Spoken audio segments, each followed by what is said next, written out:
ભક્ત ગોરખુભાર શ્રી કૃષ્ણ સમુદ્રમાં જ ગયા હશે, કારણ કે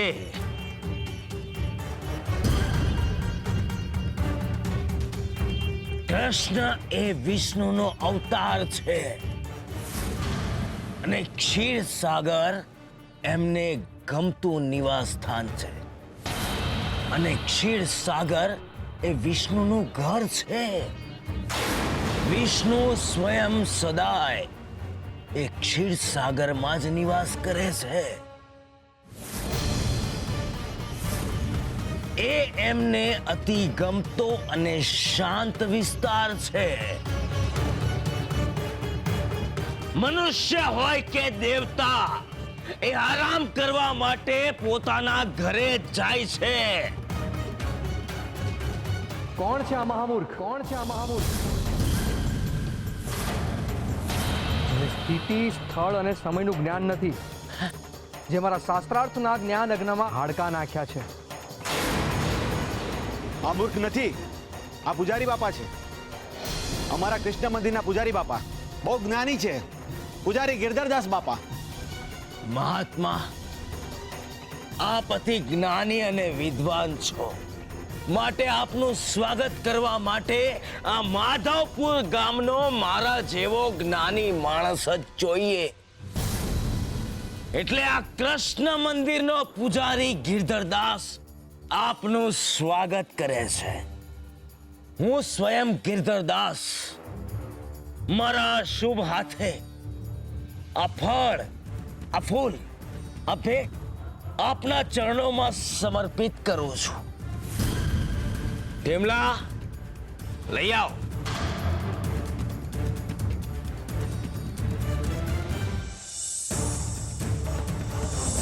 મહાત્મા, હું ગિરધરદાસ સ્વયં આપને આ ભેટ ધરું છું, એને ગ્રહણ કરો.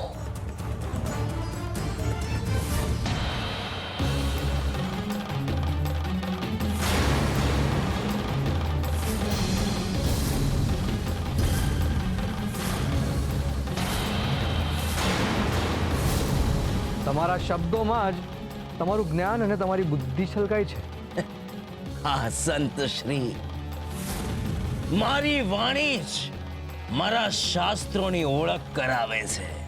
એમ તો પછી આટલી જ્ઞાની વ્યક્તિ મારા જેવા સંતને પગે નહીં લાગે?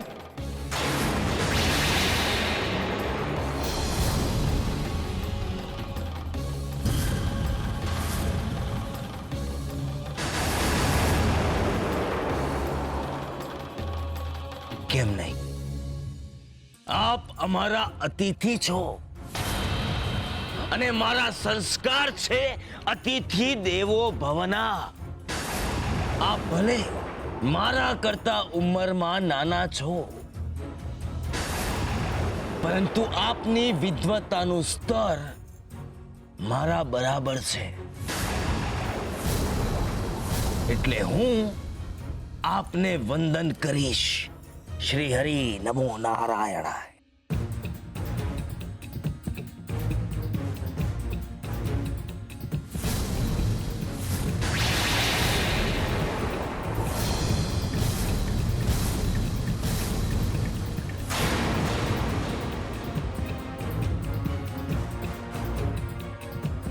બસ અહીંયા સુધી જ?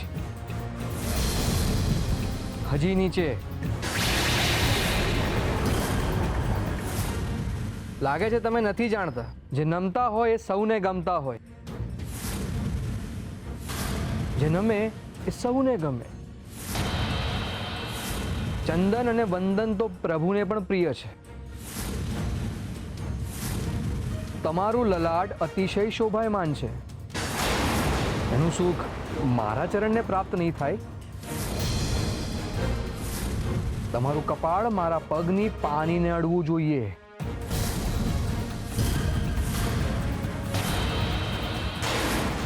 પૂજારી બાપા તો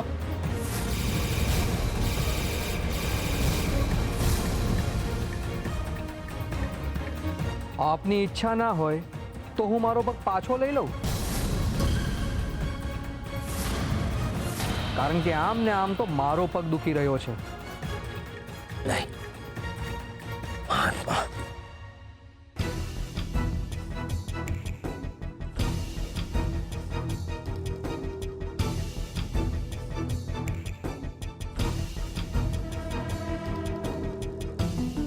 તમારા કપાળે પહોંચેલા જ્ઞાન અને મારી પાણીના જ્ઞાનનું સ્તર એક સરખું જ છે.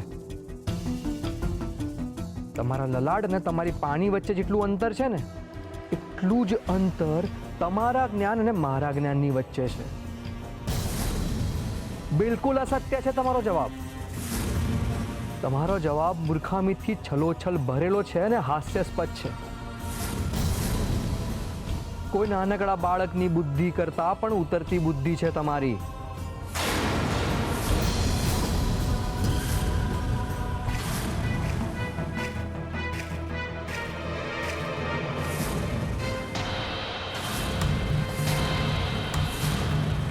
પૂજારી બાપા,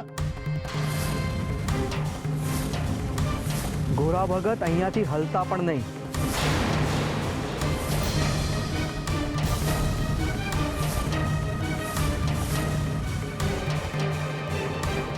એમને સજા મળી છે કારણ કે આપણા શાસ્ત્રાર્થની વચ્ચે બોલ્યા છે. જ્ઞાન અને ભક્તિની વચ્ચે એમણે ઘમંડનું તીર ચલાવ્યું છે. જ્યાં સુધી આપણું શાસ્ત્રાર્થ પૂરું ન થાય ને, ત્યાં સુધી ત્યાંથી હલતા પણ નહીં. જવાબ આપતા પહેલા સવાલનું જ્ઞાન લઈ લેવું જરૂરી છે ગિરધરદાસ. તમે જવાબ આપીને તમારી મૂર્ખામીનો મને અને આ બધાને પરિચય કરાવ્યો છે.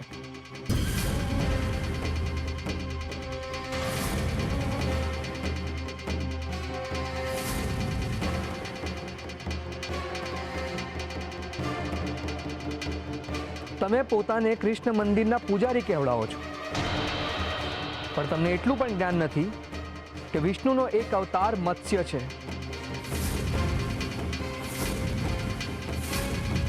એટલે જ તમારા જેવા મનુષ્યો એમને સમુદ્રમાં પણ શાંતિથી નથી રહેવા દેતા. એમને સમુદ્રમાંથી પણ શોધી કાઢે છે. ભગત, મેં તમને પ્રશ્ન કર્યો છે, જવાબ આપો. આ ધરતી, આ આકાશ, આ વાયુ, અગ્નિ અને જળ, આ પંચ મહાભૂતોમાંથી તો હરિને હર કોઈએ શોધી કાઢ્યા છે. કહો મને કે એવી કઈ જગ્યા છે જ્યાંથી હરિને શોધી જ નથી શકાયા? એવી કઈ જગ્યા છે જ્યાં પ્રભુ સંતાયા છે અને મનુષ્ય આજે પણ એમના સુધી પહોંચી નથી શક્યો? આપણું મન, આપણું મન.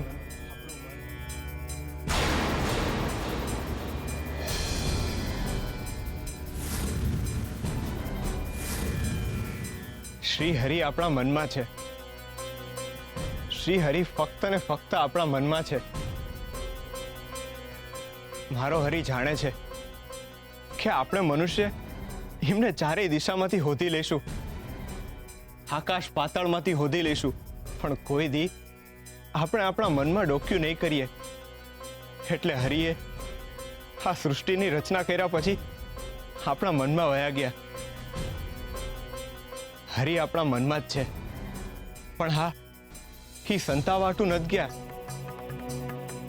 હી તો આપણને જળવા હાટું જ ગયા છે.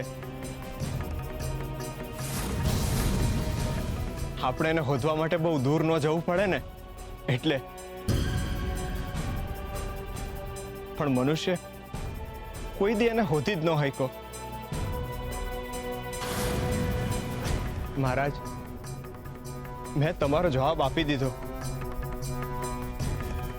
પણ તમે જે આજે કર્મ કર્યું છે ને, એ ખોટું છે.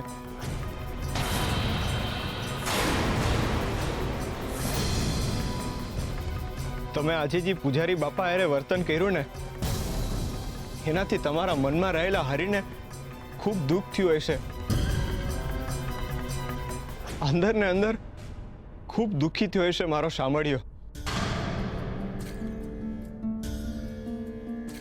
કારણ ગમે તે હોય, પણ કોઈના ઉપર ગુસ્સો કરવો એ તો પાપ છે.